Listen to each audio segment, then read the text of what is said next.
অতিথিদের এবারে আমরা বরণ করে নেব পুষ্পস্তবক তুলে দিয়ে এবং আমাদের এই পার্বতী ত্রিপুরার ঐতিহ্যবাহী ঋষা পরিয়ে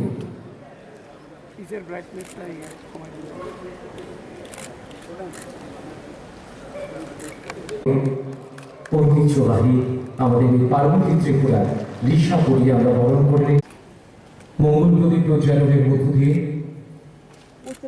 এবারে অনুষ্ঠানে শুভ সূচনা করবেন এই এক দিবসীয় ওরিয়েন্টেশন প্রোগ্রামের মাননীয় উদ্বোধক তথা মাননীয় মুখ্যমন্ত্রী শ্রদ্ধেয় শ্রী বিপ্লব কুমার দেব মহোদয়।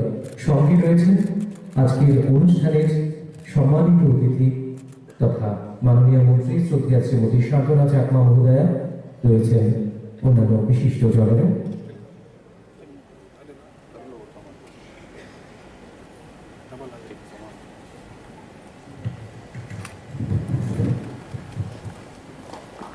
একই সঙ্গে তথা প্রধান অতিথি মাননীয় মুখ্যমন্ত্রী শ্রদ্ধেয় শ্রী বিপ্লব কুমার দেব মহোদয়ের কাছে মঙ্গল প্রদীপ প্রজ্বালনের মধ্য দিয়ে আমাদের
করেছি। আমি আপনাকে সবাইকে ধন্যবাদ জানাতে চাই कि প্রায় सभी ইলেক্টেড মেম্বার্স আজকে এখানে উপস্থিত আছেন। আমাদের দেশ ডেমোক্রেটিক রিপাবলিক এবং একটা ফেডারেল কান্ট্রি, মানে এখানে সেন্ট্রাল গভর্নমেন্ট আছে, স্টেট গভর্নমেন্ট আছে। পরে যখন সম্মানীয় কমিশনার ডক্টর শৈলেশ যাদব মহোদয় সহ আজকের এই ওরিয়েন্টেশন প্রোগ্রাম উপস্থিত আমাদের আগরতলা পৌর নিগমের ডেপুটি মেয়র, এমআইসি মেম্বাররা, বিভিন্ন জোনালের চেয়ারম্যানগণ সহ বিভিন্ন পৌর পরিষদে আগত নবনির্বাচিত চেয়ারম্যান, ভাইস চেয়ারম্যান সহ চেয়ারম্যান কাউন্সিলের যারা সদস্যরা আছেন, নগর পঞ্চায়েতের মাননীয় চেয়ারম্যানগণ সহ যারা এই সভায় আমরা যারা নবনির্বাচিত কর্পোরেটর, কাউন্সিলর যারা আছি এবং যারা বিভিন্ন নগর পঞ্চায়েত, পৌর পরিষদ এবং পৌর নিগমে যারা আধিকারিকরা আছেন, সকলকে আমার আন্তরিক শুভেচ্ছা ও ধন্যবাদ। আনন্দিত যে আজকের এই প্রোগ্রামে এত ব্যস্ততার মধ্যেও আমাদের মাননীয় মুখ্যমন্ত্রী যে উপস্থিত হয়েছেন এবং আপনারা বিভিন্ন জায়গা থেকে আজকের এই প্রোগ্রামে আপনারা উপস্থিত হয়েছেন। আমি বেশি কিছু বলবো না, শুধু এটুকুই বলতে চাই যে আমাদের আরবান এলাকা উন্নয়ন করতে হলে সেটা একা সরকারের পক্ষে সম্ভব হবে না, মাননীয় মুখ্যমন্ত্রীর একার পক্ষে সম্ভব হবে না এবং দপ্তরের আমার একার পক্ষে সম্ভব হবে না। যে কোনো একটা কাজ করতে হলে আমাদের একতার প্রয়োজন, ইউনিটির প্রয়োজন। সেক্ষেত্রে আমরা আরবান এলাকাকে সুন্দর করতে, আরো ডেভেলপ করতে আমাদের প্রত্যেকেরই সহযোগিতা প্রয়োজন আছে এবং তার মধ্যে বিভিন্ন আমাদের সরকারি যে স্কিমগুলো রয়েছে তার মধ্যে গুরুত্বপূর্ণ হচ্ছে প্রধানমন্ত্রী আবাস যোজনা ঘরগুলো।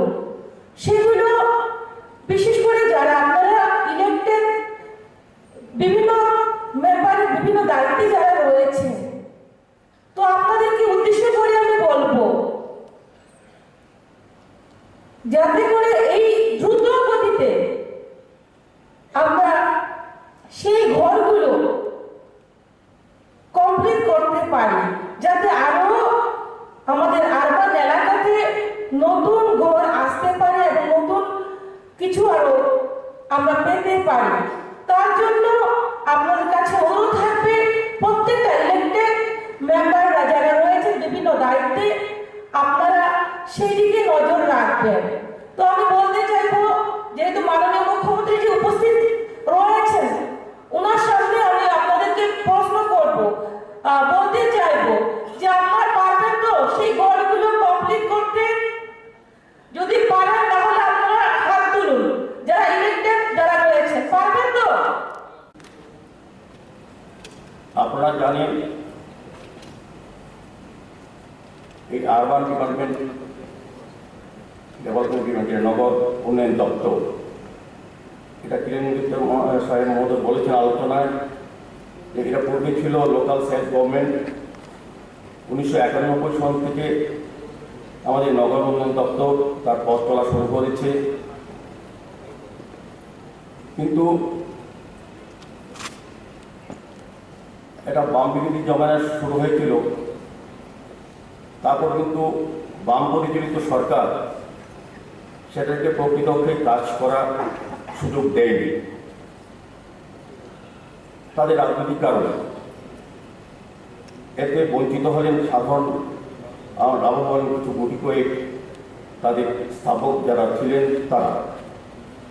নাগরিকরা বঞ্চিত হলেন বিশুদ্ধ পানীয় জল, নতুন রাস্তা নির্মাণ, পুরনো রাস্তা পরিচর্যা, রাস্তার লাইট, গৃহ নির্মাণ, শৌচালয় নির্মাণ, নালা নির্মাণ, টাউন হল নির্মাণ এবং কর্মসংস্থানের যে সৃষ্টি হওয়ার কথা ছিল তা ইত্যাদি পরিষেবা তারা দেননি। আমরা পরিচিত করেছি নগর উন্নয়ন দপ্তর সৃষ্টি হওয়ার 31 বছর পর এই দিনে আজকের দিনে দাঁড়িয়ে প্রকৃত অর্থে বলতে পারি বিগত 27 বছর যা হয়নি সর্বমোট পরিসংখ্যান অনুযায়ী তার থেকে বহুগুণ আমরা করে দেখেছি। বিগত 4 বছর মানে 2018 সনের নির্বাচনের পরিবর্তনের পর আমাদের রাজ্যের মাননীয় মুখ্যমন্ত্রী বিপ্লব কুমার দেবের নেতৃত্বে সরকার গঠন হওয়ার পর অবশ্যই আমাদের কেন্দ্রের দেশের প্রধানমন্ত্রী মাননীয় নরেন্দ্র মোদীর বিশ্বাস আমাদের রাজ্যের মাননীয় মুখ্যমন্ত্রীর নেতৃত্বে নবোন্নয়ন দপ্তর কাজ চলা শুরু করেছে। আপনারা 4 বছর এটা রেজাল্ট পেয়েছেন। আপনারা আজকের এই ওরিয়েন্টেশন প্রোগ্রামের মূল উদ্দেশ্য হচ্ছে যে নগর উন্নয়ন দপ্তর থেকে ডাকা হয়েছে এই সভা। আমরা সকলেই প্রায় অধিকাংশ যারা আছে বলে আমরা নতুনভাবে নির্বাচিত হয়েছি। আমাদের বিভিন্ন যে প্রজেক্টের আলোচনা করেছেন কিরণজিৎ সাহেব এবং আপনারা যে প্রজেক্টগুলি পেয়েছেন এটা রাজ্য সরকার হোক আর কেন্দ্রীয় সরকার বিভিন্ন প্রকল্প ব্যাপারে আপনাদের অবহিত হওয়া প্রয়োজন। কারণ আমরা যারা নির্বাচিত হয়েছি আমরা আমাদেরকে বিভিন্ন নগর পঞ্চায়েত পৌর পরিষদ এবং পৌর নিগমে যারা নির্বাচিত প্রতিনিধি হয়েছি তাদের উপর কিন্তু শহরবাসী নগরবাসী এবং সমস্ত পঞ্চায়েতগুলির ভিতরে একটা বিশেষ আশা এবং প্রত্যাশা যে সরকারি যে সুযোগ সুবিধাগুলি যাদের জন্য পাওয়া বা যাদের জন্য দেওয়া সেগুলি সঠিকভাবে দলমতে নির্বিশেষে তাদের কাছে প্রদান করার ক্ষেত্রে আপনাদের আমাদের একটা ভূমিকা অত্যন্ত প্রয়োজনীয়। যদি মানুষকে আমরা কোনো সুযোগ দিতে চাই, কোনো সহায়তা করতে চাই সরকারি প্রকল্পে কেন্দ্রীয় বা সরকারিভাবে, সেগুলির ক্ষেত্রে আমাদের নিজেরও সম্যক জ্ঞান থাকার দরকার, অবহিত হওয়া যায়, বিস্তৃত হওয়া যায়।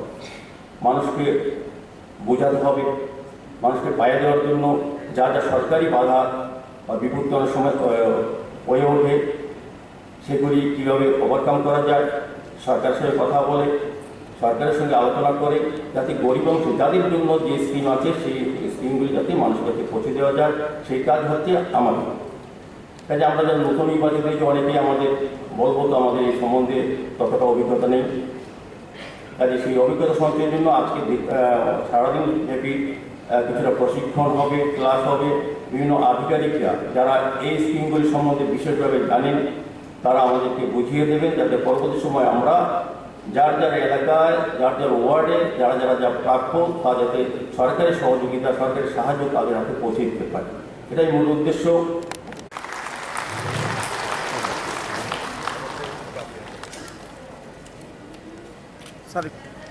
অনেক অনেক ধন্যবাদ। মধ্য দিয়ে 20টি আরবান লোকাল বডি থেকে মোট 40 জনকে স্বচ্ছতা বন্ধু সম্বর্ধনা প্রদান করা হচ্ছে।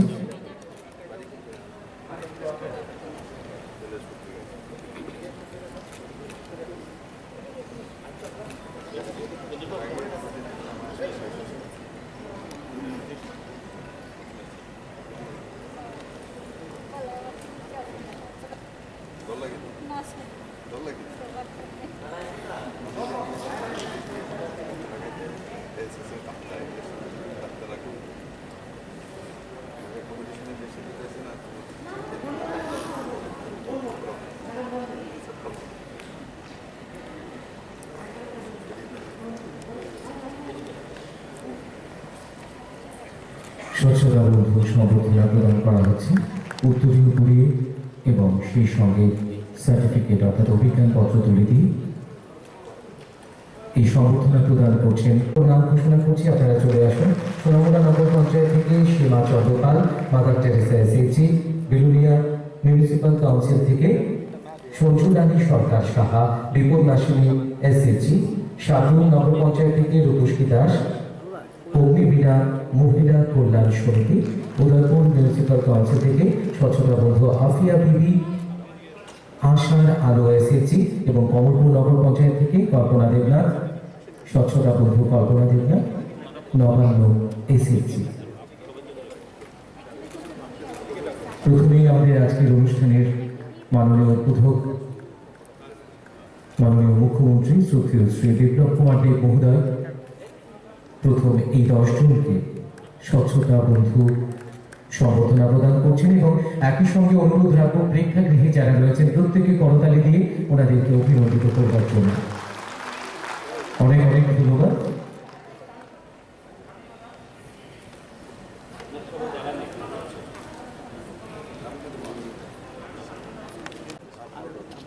আমাদের এই ত্রিপুরাকে এক ত্রিপুরা শ্রেষ্ঠ ত্রিপুরা, প্রত্যেকটা শহরকে সুন্দর পরিষ্কার পরিচ্ছন্ন রাখার জন্য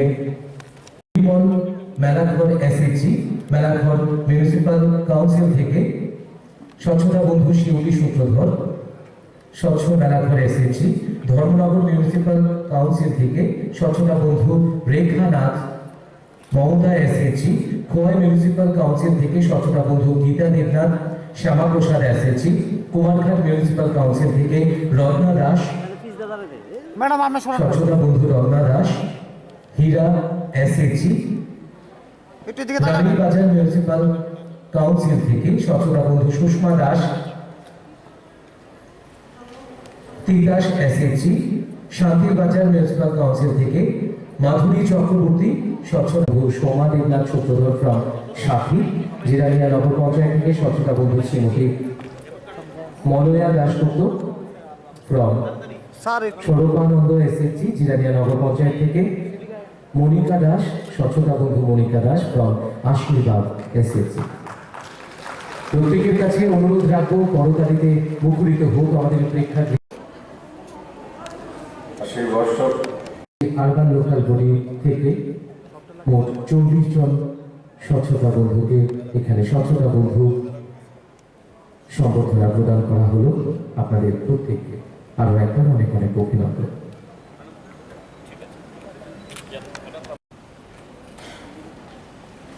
বা দ্বিতীয়বারের কোন সদস্য আছে কিছু নির্বাচন,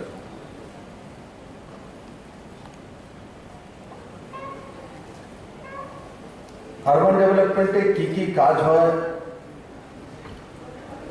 কি কি কাজ করতে হয়, এগুলোর বিষয়ে আমরা অনেকটা জেনেও গেছি।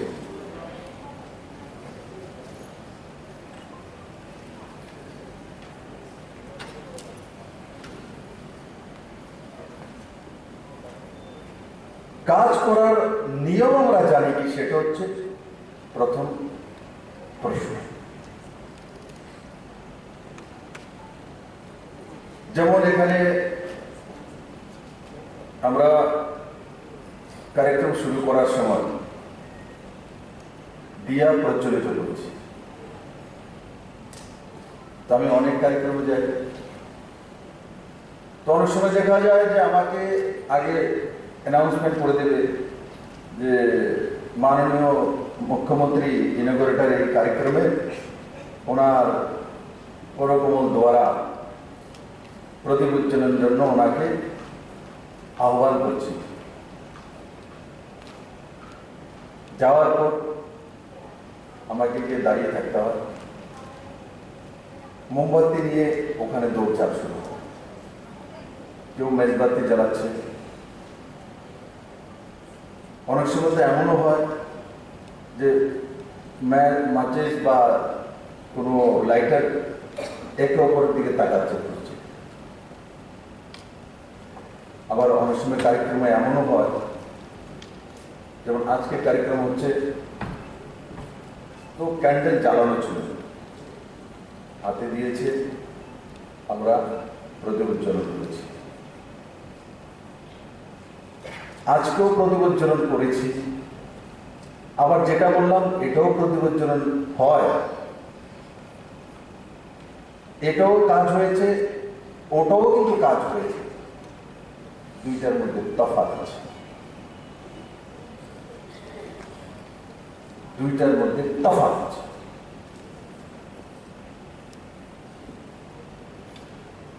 তো কাজ করার সময় আমি যে এখন উদাহরণটা দিলাম,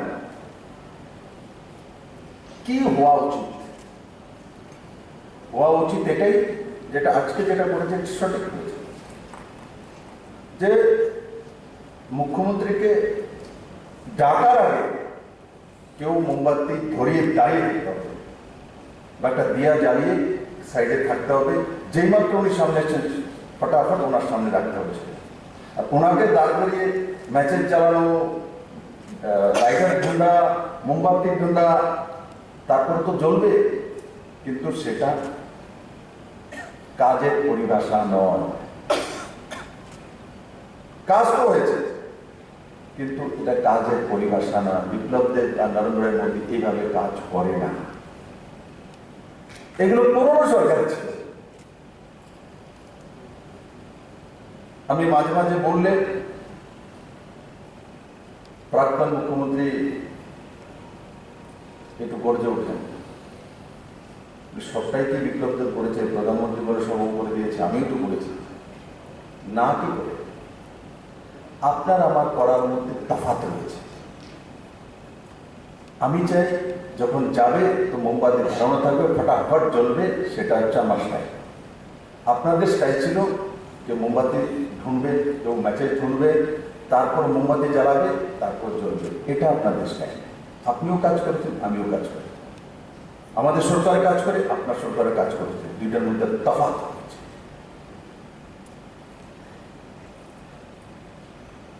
তো যারা নির্বাচিত প্রতিনিধি, প্রথমে কাজ বুঝতে হবে। অনেক ছেলে আছে, দেখি আমি ছেলে মেয়ে এক্সামের শেষ তো 1 মাস আগে থেকে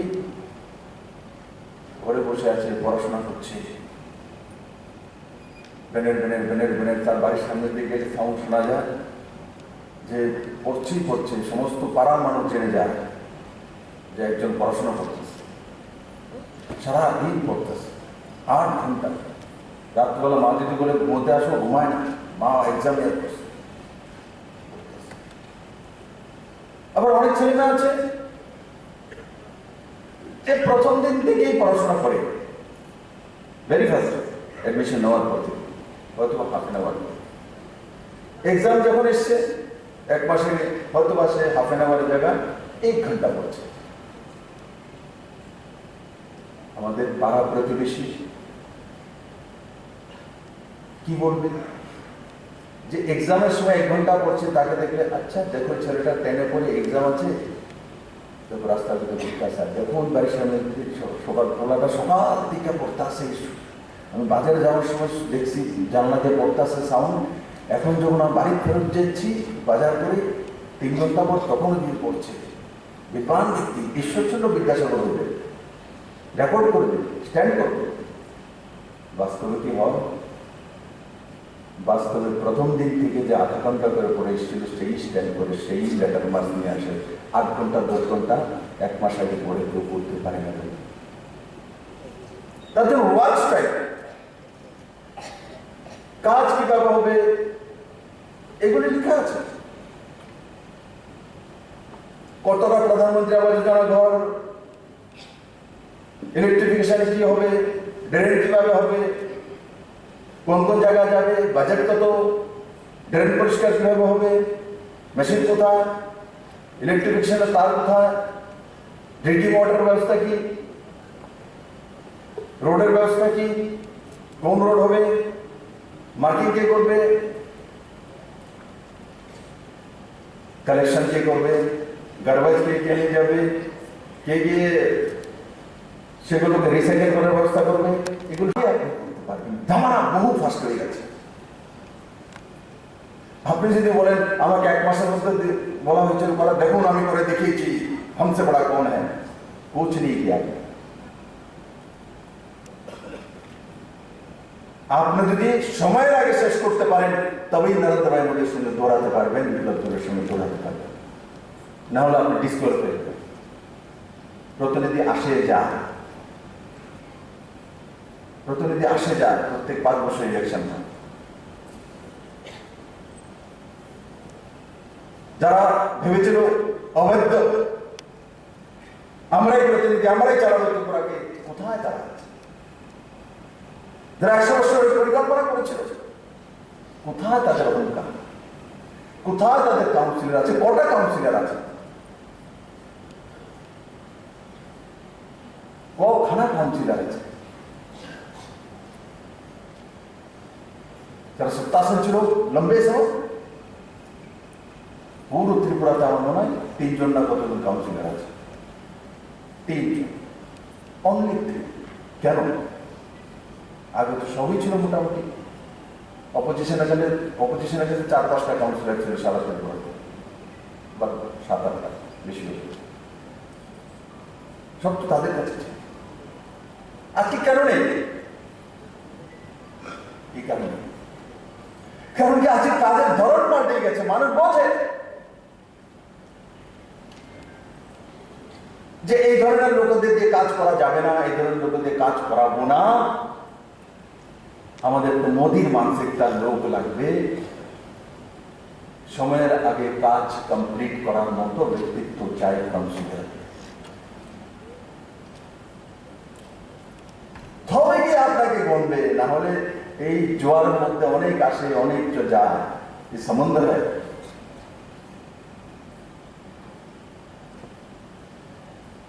যার সঙ্গে জুড়ে আছেন, আমি যার সঙ্গে জুড়ে আছি, উনি যেই দল থেকে আসেন, ভারতবর্ষের সবচেয়ে বেশি রাজ্য সেই মুখ্যমন্ত্রী সেখানে রয়েছে, সবচেয়ে বেশি এমএলএ সেখানে রয়েছে, সবচেয়ে বেশি কর্পোরেটর সেখানে রয়েছে, সবচেয়ে বেশি এমপি সেখানে রয়েছে।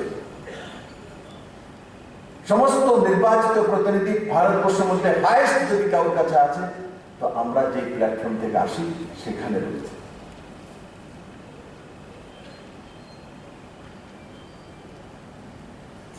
তার জন্য কাজের ধরন শেখা, তারপর থাকে যেগুলো ব্যবস্থার মধ্যে লেখা নাই, সেটাই বললাম যে কাজের ধরন লেখা নাই, কিভাবে কাজটা আপনি করবেন, কাজ কাকে হবে। প্রথম বুঝতে হবে কাজ কাকে হবে, কোন কাজটা আমি প্রায়োরিটি দেব, কিভাবে করব, কত সময় লাগাবো। মাননীয় প্রধানমন্ত্রী নরেন্দ্র ভাই মোদীজি আমার কাছ থেকে প্রতি মাসে প্রধানমন্ত্রী আবাস যোজনার ঘর আরবান এবং রুরাল কতটা করবেন, প্রতি মাসে কম্পিটিশন, আর 2023-এর মধ্যে এই সবগুলো করতে হবে। মান্থ ওয়াইজ আমার কাছ থেকে পুরো লিস্ট নিয়েছে, আপনাদেরকেও সেই লিস্ট দেওয়া হয়েছে দপ্তরের মাধ্যমে। প্রতি মাসে আপনার ওয়ার্ডের মধ্যে কতটা করতে হবে, কিভাবে করতে হবে। যে আমি বললাম পুরনো সরকার কাজ করেছে, কি কাজ করেছে তার ধরনটি আমি তুলে ধরলাম। কেউ শুনেছি কি দেশের প্রধানমন্ত্রী প্রতি মাসে কটা শৌচালয়, কটা ঘর হবে তার হিসাব চাইছে মুখ্যমন্ত্রীর কাছ থেকে? এটা হচ্ছে মোদীর কাজের ধরন। পুরনো সরকার যদিও করে বলা হতো 1 বছরে একবার রিভিউ মিটিং, আর এখানে মোদীজি বলতে প্রতি মাসে মধ্যে চাইছে, মানে 12 মাসে 12 বার। তো মোদীজিও কাজ করেন, আগের প্রধানমন্ত্রী মনমোহন সিংও কাজ করেছে।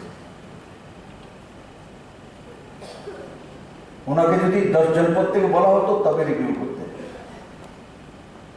আর মোদীজি আত্মা বলে রিভিউ করার জন্য 130 করোড় জনতার সঙ্গে তার যে কানেক্টিভিটি, কানেকশন, সেটা ওনার মনকে হৃদয়কে বলে রিভিউ করার জন্য, ওনার আত্মা তার মধ্যে তফাৎ। আগে যারাই নির্বাচিত হয়ে এসছেন আমি তাদেরকে বারবার বলবো, আগে কাজ কিভাবে করে শেখেন।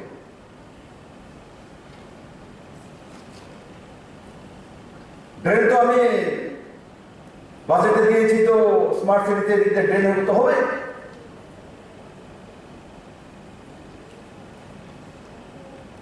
আপনি আটকে রাখতে পারবেন না, আপনি না গেলেও ড্রেন করবো আমি।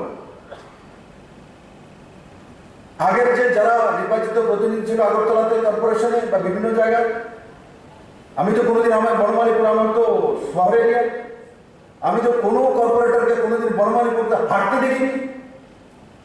আমাকে মানুষ দেখে জলের মধ্যে নেমে বিপ্লব দেব যাচ্ছে, কিন্তু কোনো কর্পোরেটরকে আমি ড্রেনের সাথে ছবি দেখিনি। কিন্তু বিপ্লব দেবকে ড্রেন বানায়নি, স্মার্ট সিটির কাজ করেনি, কভার ড্রেন তৈরি করেনি। তো কর্পোরেটর কাজ করবে তার জন্য ড্রেন হবে, এটা আমি নির্ভর নই আপনাদের উপর, আর নরেন্দ্র ভাই নির্ভর নয়। আমাদের কাছে একটা সিস্টেম রয়েছে, সেটাতে আমরা করবই করব। কিন্তু তার মধ্যে যখন আপনারা নির্বাচিত হয়েছেন, আপনারা কি পারদর্শিতা দেখাতে পারেন? যদি মুখ্যমন্ত্রী সেটাকে 1 মাসে করে, আপনি সেটাকে কিভাবে 25 দিনে করতে পারেন, তব বিপ্লব দেব আপনাদের বলুন। যদি আমি টার্গেট দিয়েছি যে 1 মাসে করব, আপনাদের কাছে এসছে, যদি আপনি 25 দিনে করে দেখাতে পারতেন, তাহলে মেনে নেব এদেরকে কাউন্সিলর হয়ে ত্রিপুরার মানুষের লাভ হয়েছে। নাহলে আমার যে গতি, সেই গতির মধ্যে যদি আপনারা সীমিত থাকেন, তাহলে আপনারা কি করবেন? আপনার কি কন্ট্রিবিউশন? কেন মানুষ আপনাকে মানবে? 2018 ডিসেম্বরে আমরা অটল জলধারা মিশন চালু করেছি ত্রিপুরাতে, প্রতি ঘরে মুফত পানীয় জল পাঠিয়ে দিয়ে ত্রিপুরা সরকারের প্রসার। মাননীয় প্রধানমন্ত্রী 2019-এ আসার পর দ্বিতীয়বার উনি প্রথম স্কিম ঘোষণা করেন জল জীবন মিশন, প্রতি ঘরে মুফত পানীয় জল 2024 পর্যন্ত। আমরা কিন্তু আগেই শুরু করেছিলাম 2018 অটল জলধারা মিশন। তখন মাননীয় প্রধানমন্ত্রী বিপ্লব দেবকে কেন্দ্রে, দেখো আমার সোচ, আমার মানসিকতা আমার মুখ্যমন্ত্রী বলছে।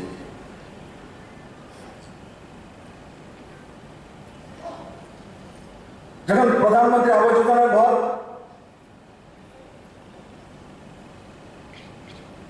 পুরো দেশের মধ্যে টিনের শেড হলে পাবে না, তার কারণ মাননীয় প্রধানমন্ত্রী ত্রিপুরা যখন এসেছিলেন, বিবেকানন্দ ময়দানে বলে গেছেন যে আপনাদের মুখ্যমন্ত্রী আমার কাছে গিয়ে বলেছে টিনের ঘর হলে কি হবে, ত্রিপুরাতে বৃষ্টি হয় বলে টিনের ঘর, এই টিনগুলি খুব পাতলা। এবার গরিব মানুষ ত্রিপুরাতে যাদের অন্তোদয় পরিবার আছে, অন্তোদয় কার্ড আছে, এদেরও ম্যাক্সিমাম মানুষের টিনের শেড হয়, তাহলে কি অন্তোদয় পরিবার ঘর পেতে পারে না? তখন উনি সার্ভে করে দেখেছেন, যেটা বলেছেন মুখ্যমন্ত্রী সঠিক, আর তারপর ত্রিপুরার জন্য স্পেশাল করে দিয়েছে যে টিনের ঘর হলেও উপরে যদি টিন থাকে তো সে প্রধানমন্ত্রী আবাস যোজনার ঘর পাবে। তখন গিয়ে মাননীয় প্রধানমন্ত্রী আমাদের মতো কার্যকর্তাকে মানবে, দেখো কন্ট্রিবিউশন করেছে প্রধানমন্ত্রী আবাস যোজনা ঘর আসবে, সে হবে তো হচ্ছে পুরো দেশের মধ্যে, কিন্তু তার মধ্যে বিপ্লব দেবের কন্ট্রিবিউশন কি, ওনার সোচ কি, কোন জায়গায় কমি আছে বের করতে পেরেছে কিনা ছেলেটা। যখন মাননীয় প্রধানমন্ত্রী দেখেছে কোন জায়গায় কমি আছে আমার স্কিমের মধ্যে, সে বের করে প্রমাণিত করেছে, তখন ত্রিপুরার মানুষকে দুহাত করে ঘর দিয়েছে। আরে কিছুদিন 3 মাসের মতো তো ঘর নেওয়ার জন্য লোক থাকবে না, এত ঘর ত্রিপুরাতে আসছে।